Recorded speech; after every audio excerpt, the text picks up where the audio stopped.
Coming up on the show, McLaren surprise livery reveal, Toto Wolff extends his contract at Mercedes, and F1 reveals the 2024 calendar timings. So much to talk about. But before that, confetti, because we're back. We're back. We're in a different room. We have backing now and backlighting and stuff. My name's Alex Harrington. I'm an FIA accredited journalist, and to my left is another FIA accredited journalist, Lydia me. Hello, and if you like what we're saying, please do give us a follow on social media. I'm at Lydia me F1, you are at Alex does F1, and while you're there, give F1 briefings and SI F1 a follow for all the latest news. Oh yeah, before we jump in, if you listen to your podcasts or things on your phone, you can find us on Spotify, iTunes, Pandora. You can even watch and listen on YouTube now. It's a whole new world. But let's get into the first story. McLaren. They have surprised us all with a January livery reveal. Livery, not the car. The livery was, I believe, revealed on the 2023 car. Yeah. It looks great, doesn't it? It looks so good. I mean, there was so much hype as well. I was fully invested. I was living for it. They deleted all of their photos on Instagram, apart from this new Whatever It Takes campaign thing they've got going on, which is very exciting. They've got a new profile picture. They had all of these really engaging social media videos going live. And then I couldn't help but feel slightly deflated that they then just released the livery out of nowhere on social media. Yeah, it was just images as well. Yeah. We said as it came out, the first livery reveal we professionally covered, both of us together, was Haas 2023. And it was just, I think it was just one photo on Twitter, wasn't it? Yeah, it was just a press release. And this was at the same time, AlphaTauri had gone to New York, and that was AlphaTauri, for God's sake, And then Haas was like, it's post. And they revealed their car. We were ready to cover what we thought was going to be a video, or at least a live feed or something, but no. And McLaren has now done exactly the same thing. Yeah, and I feel like their reveal last year was one of my favourites, in terms of the whole event. And I just hope that this hasn't taken away from that, because part of what fans love to see is the livery. Yes. In these launch events. And they're going to have this event on 14th of February, and I feel like maybe a little bit of the kind of how special that is and the excitement around that is maybe going to be slightly less. However, I love the livery. I love it too. I just have one more thing to add to that. McLaren are at a point now where their car is actually pretty damn quick. Arguably the second fastest on the grid right now behind Red Bull. Yeah. At least it was in 2023. We don't know what they're going to do in 2024. We don't know. I'm not going to comment on that. But because they are showing good performance, teams will be watching. Teams will be looking at their designs, what they've done with the floor, what they've done with whatever. Because of this, they're not going to be showing their real car next month when the car is revealed. No. So there's actually nothing more to see from McLaren. We'll go back to this. More confetti. We'll go back to this so you can see more images of the car in the centre, but I think it looks absolutely brilliant. I really love that they always draw from their heritage line of they have a lot of liveries. Yeah, I mean, that's the beauty of it. They've got all of that they can work with, and they always incorporate that, and I really, really like this one. It's hard to say exactly how much when I haven't seen the other liveries yet. Yeah, it is It's my favourite so far, I can tell you that. Oh, it's my favourite too. I'm so glad, just looking at the Google Chrome logo there, I'm so glad the Chrome colours don't push further than that little logo on the side of the intake I think it's on, and then the wheel caps. I really like the wheel caps. I know, so a lot of people don't like that. I really love it. I think it's also a really clever way of using that kind of sponsorship space, because it's seen a lot. Yeah, no, I agree. It makes sense, but I just think it looks great, and that way it doesn't take away from the design of the livery. Yeah, no, I agree entirely. I think it looks really good. I'm just glad the colours didn't span further onto the car. The one question I do have, where is the Monster sponsorship? That was a huge thing, wasn't it? They've stolen Monster from Mercedes, as far as we know, because Hamilton is personally sponsored by Monster as well, as far as we know, he's retaining the sponsorship. There's no Monster. I was hoping for like a bit of fluorescent green. Yeah, that would actually look so good. It would. It would. I wonder if that might come later at the reveal. Maybe. Because it's obviously a big thing. I was hoping to be like, I kind of expected a bit of like a Ken Block thing going on. Rest in peace. Oh, that would have been so good. Just like a little, I don't know, like his rally cars generally, but his like Gymkhana. You know, I grew up with the Imprezas, the early Imprezas, the hatchback Imprezas, and I was hoping, just for my own nostalgia, I was hoping to see a little bit. But no, I think it's great. OKX have a massive sponsorship place, don't they? They must have spent so much money, but I think it's really good. It's made me very excited for the season coming, actually. I think it's really sparked something. I mean, it's early. It's early that we're seeing things like this. But McLaren, great job, guys. Like, I hate the orange, but I love the car. And I think, to be honest, in this shade, the orange looks great. It's not fully orange anymore either. Like, it's fairly equal between the orange and the black. So maybe for people like you, that's a little bit more to manage. Yeah. Yeah. Do you think, there was that angle just there, the one before this image, it looked a bit like, in that dark light, it looked a bit like a Duracell battery. Which would be great if it was a Williams. Yeah. But I just thought it looked a bit like the Duracell Gold and then obviously the black of like the rest of the battery. But anyway, should we give it an out of 10 score? People seem to do that a lot, but I think because we haven't seen any others. Yeah. I mean, go for it. Why not? I'm going to give it a 7 out of 10. Give it a 7. Purely because I was expecting more Monster editions. And I felt like they have been quite sensible in their designs. They haven't moved it too far on from 2023. Yeah. There's not much they can do. I'm not a car designer. I couldn't do any better. It looks beautiful to me, but I'm going to give it a sensible 7. And then at the end, what we'll do is at the end of all the car reveals, we'll go through all of them and we'll make our list, our official Sports Illustrated livery list. How about that? So you're giving it a 7 as well? I'm giving it a 7. You had a much better explanation than I did. I'm purely basing that on, I haven't seen any of the others yet, but I think this is going to be one of the highest up there for me. It usually is, to be fair. I do really like McLaren liveries. And I think they've just got it right with I love the diagonal lines. Yes. But since it looks you fast, said doesn't it? It does. But since you said about Monster, I'm like, like a pop of something. Also, I love the chrome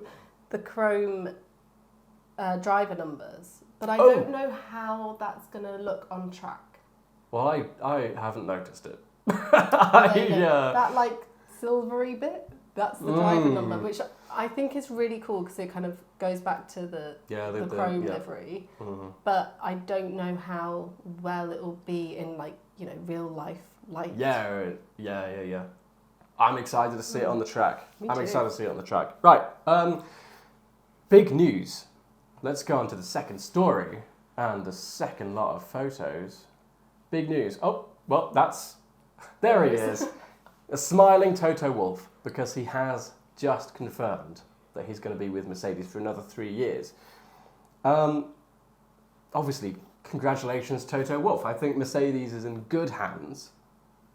Let's argue that down the road in a minute, but I think this is only a good thing for Mercedes because Toto Wolff has proven so far that he knows what he's doing. He can move a business about internally to win.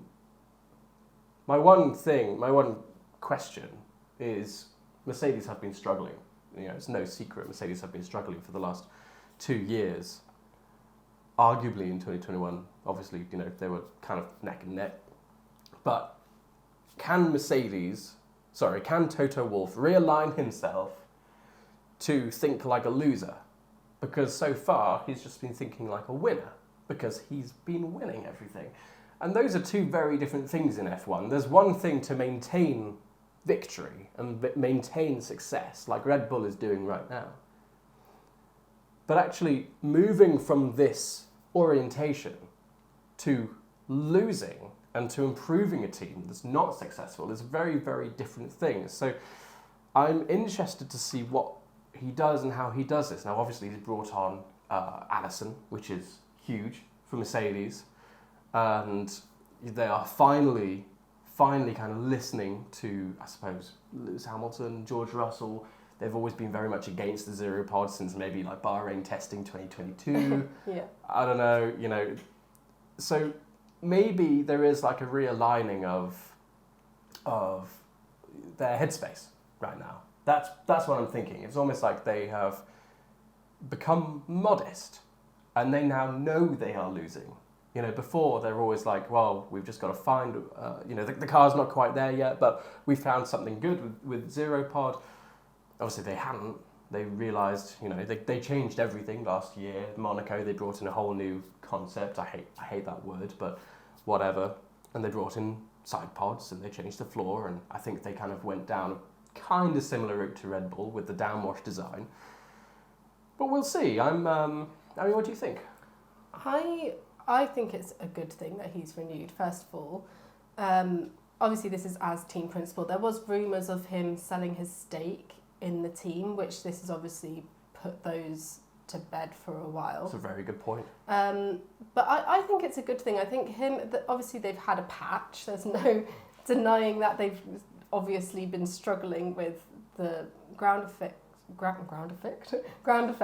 era.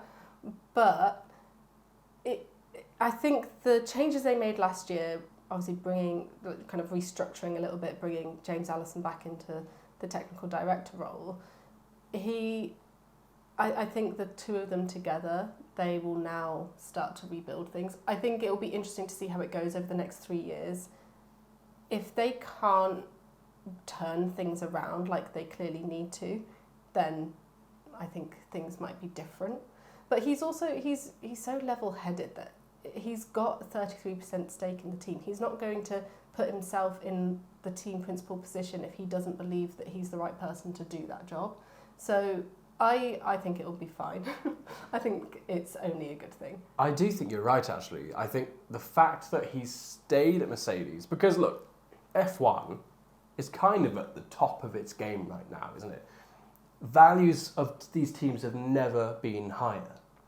Liberty Media has completely evolved the sport with different marketing, Drive to Survive, and now not only is the sport famous, but the drivers are hugely famous now. But then even further into it, the team principals are famous. So it's completely changed the landscape of the sport, and with that, as values, like I've just said, have shot up. Toto Wolff is a businessman. He is an investor. That's where he made his money. Mm-hmm. If he didn't think Mercedes was going to be successful, he would have cashed out at the top of the curve. Because that's where we are right now. We're at the top of the curve. He would have cashed out. Definitely, yeah. And I think that shows his confidence in himself in bringing the team back to where it needs to be, and hopefully with the new restructuring. We say that they've done poorly, but they were still second in the constructors. Yeah. Lewis was still third in the drivers. They haven't done, it's not like they're terrible. It's just fans are so used to them being essentially where Red Bull are right now. So it's a shift, and they have also kind of admitted that maybe with pit stops, for example, they've kind of dropped that a little bit because they haven't needed to be incredible at pit stops, but they've identified that and they're bringing in a whole new kind of plan for their pit stops. So they're clearly trying to turn things around. I think from a personal point of view as well, I wouldn't want to be, talking as if I could ever be an F1 team principal here. Don't put yourself down. You could definitely do that. If it was me, I wouldn't want to be the person that just leaves when it all goes wrong. You want to prove that you can turn things around and get the team back to where they were when they were winning again. So we'll see how it goes over the next 3 years. I also think with all this stuff with Susie, his wife, and the FIA, they're out to kind of prove something now. Definitely. And also, knowing Mercedes, knowing Toto Wolff and who he hangs out with, he's going to try and make a change. Yeah, which absolutely. is not a bad thing whatsoever. So, let's talk about the final story of today. It's very exciting. And that is the timings of the 2024 calendar. Let me show you them right now. Honestly, we've got all the tech here, guys. Look, so I got this from Twitter. Oh, it's moved again. Oh, things are moving. Oh my goodness. Right, here we go. We got this from Twitter. All the timings. Now, it's going to go in between like the first and second half of the 2024 season, but screenshot it. There you go. Just did it. It's listening. Screenshot it if you want to take a note, or just go onto the Twitter of the FIA. They are the ones who put this out. But the big thing to take from this is obviously it's a huge, huge calendar. It's long, record-breakingly long. But the last 3 races are one after the other. Yeah, it ends on a triple header. Guess what includes? Vegas. Vegas. Now, we covered Vegas there. And because everything was kind of happening, Vegas timings, we were awake during the day in Vegas, getting used to that, waking up at 7:30. Actually, it was like 6:30 because we couldn't jet lag. But then going through to as late as possible. Oh, but wait, that's when the race was, or that's when the events were. And that meant that the East Coast of America, they were screwed. They found it very difficult to actually watch it. England, it was very, very early in the morning. I think it was 7 o'clock, the race. I can't remember exactly, but it was 6, yeah. Very early in the morning. Easier to watch. That's not so bad. But for those attending and for those being journalists, journalisming, it was really, really difficult. And it looks as though it's going to be exactly the same. The race is at 10 o'clock on, again, the Saturday evening. Yeah. I think what's difficult as well is that, okay, it will start at 10, but we saw in 2023 that things happen on track and stuff gets cancelled, it gets delayed. They had so much backlash from that FP2 session getting delayed, and then so much delayed that fans couldn't even be there to watch it. There was so much backlash from that. And then also the drivers and teams afterwards, in 2023 it was just a double header, so they went straight from Vegas to Abu Dhabi, and Christian Horner was saying, I won't say what he said because ads, but he was like, everyone's effed because they've flown to Vegas, but they can't quite adjust to Vegas time because they've almost got to stay in kind of European time zones. Staying in GMT, really. But then they go straight from Vegas, which was wild anyway, like with everything happening off track, then go straight from that to Abu Dhabi, deal with that time zone difference, and everyone was just a little bit all over the place. And then this year it will be a triple header with a sprint race in the middle, I believe. Yeah. So it's gonna be intense, and I think it's just a shame that those concerns and complaints haven't really been addressed. There's plenty of other night races, like so Bahrain. I know they were trying to cater more for the European market, but as the sport expands and we enjoy the growth that's happening in America and all these new American fans, maybe there's just a few races where it's a bit more difficult for European fans to watch it. It's the same the other way around when there's so many races in Europe and these new American fans are trying to watch and they're in the middle of the night. I feel we should respect the place that we're actually in and the fans in that country watching, because it makes it so difficult for everyone involved. And Bahrain will start the season again on a Saturday night. It's a night race, but that's at 6 p.m. local time. Quali, I think, 7 p.m. on the Friday. that is more manageable. 10 p.m, say you've got a 2-hour race on average, that takes you to midnight. Then all the drivers have got all the media, any delays. It's too late, and I feel that they should have learnt from the first race in 2023. Yeah, it feels like the FIA just haven't listened. Because it was no secret that people weren't happy with the timings of Vegas. It was no secret that the people in Vegas, the public, they weren't happy with the timings. If they want to go and watch a race, they don't want to be out sat in the cold desert watching a race at midnight or, what is 10 p.m. And just because the race is at 10 p.m, the other timings haven't been confirmed. Last time, the practice sessions were later than that. And I believe qualifying was later. Qualifying started at midnight. Yeah. So I do feel like it's a bit of an oversight by the FIA. They are obviously not listening. It could be something to do with the health and safety, the fact that there needs to be other staff and unions, because that had an effect on last year as well. And I suppose logistics of actually closing the Las Vegas Strip down. Yeah. Las Vegas will probably want to choose like a specific time that suits them to kind of with revenue and things like that. But yeah, because now business owners from Vegas are saying, actually, we recorded huge losses in revenue while the F1 was doing its thing in Vegas, not just the race, but the building up to the race as well.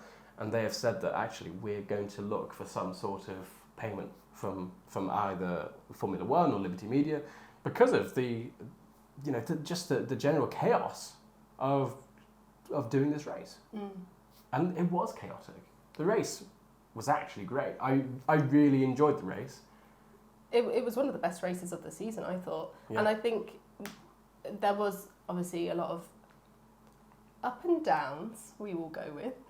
Porpoising. That's like, it's like a trauma word. PTSD word there. Oh. But they had an up and down start to the weekend. Obviously, we're not going to go into it too much, but all I need to say is drain hole cover. Ferrari down, drain hole cover up. Yeah. That's, there you go. So it was so good that when it came to it, the race was actually really exciting. Yes. It was such a good race to watch. And I think with the businesses, obviously the first year they had all of the prep work involved leading up to it, which will have been disruptive. Hopefully that's not something that's going to now continue, but who knows? It's a tricky one, really. Yeah. Specifically talking about athletes and what they have to go through, I just thought I'd show off a new feature I've got. Why do I know what you're going to do? What do athletes do, Lydia me? Sweat. Sweat, baby. Sweat, sweat. I'm paid to do this. Thank you so much for watching. We've really enjoyed being back. It's great. Look, if you like this kind of stuff, subscribe, please like, comment down below. What do you think about the timings? Vegas especially. Where are you watching from in the world? Are you going to be watching Vegas if it's at 10 p.m. local time? We're going to be there, so we're going to be forced to do it. Yeah, I know I will. But let us know down in the comments. And out of 10, the McLaren Livery. What do you think? Thank you so much. I know it's been a longer video, but we do enjoy doing this. Look, I know we moved from Grand Tour content to F1 content. If you don't like it, unsubscribe. Perfect. It's a free world. We respect it either way. Thank you so much for watching. My name is Alex Harrington. This is Lydia and me. Alex says F1, Lydia and me F1. We'll see you in the next video.